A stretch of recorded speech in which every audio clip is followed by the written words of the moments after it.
চল যাও ও চলে যাও বেকার থাকো নি, যাও চলে যাও বেকার। তোমাদের মাথা তুমি নিয়ে চলে যাও বেকার। এখানে আনুনি, এটা কুরবানির হাট, এটা কুরবানির হাট। এখানে যে কিনবে সে কাটার জন্য কিনবে।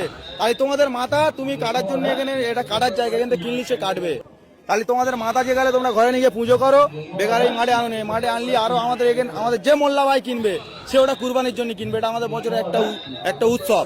তাই তোমরা এটা যদি তোমাদের মাথা যে গেলে, তাহলে তোমরা কেন হাটে বেচতে এনেছো? এটা তোমরা বেঁচে চলে যাবে, আধ ঘন্টা পরে পুলিশ এসে আমাদের ধরবে যে কিনবে। তাই তার টাকা ফিরি না, আমরা খাবো না কেউ, তাও অসুবিধা নেই। কিন্তু তোমরা তোমাদের মাল নিয়ে চলে, তোমরা হাটে থাকো না, নিয়ে চলে যাও, যাও ভালো ভালো চলে যাও, যাও তো। সব মানছি আমি, সব মানছো? তাহলে কিভাবে তোমরা জয় করতে নিয়ে আসছো? সরকার মানা করেছে তো? হ্যাঁ না, আমি ক্লাবের গল্পে যাচ্ছি না, ক্লাব কিন্তু পরে কারোর বাঁচাবে না। সরকারের রায়ের ওপরে কি কোনো রায় হবে? তাই সরকার কি বলেছে? এটা গোমাতা, তো তোমরাও জানো গোমাতা। তুমি কি স্বার্থে আনলে? তুমি ওই ক্লাব তোমার বাঁচাবে?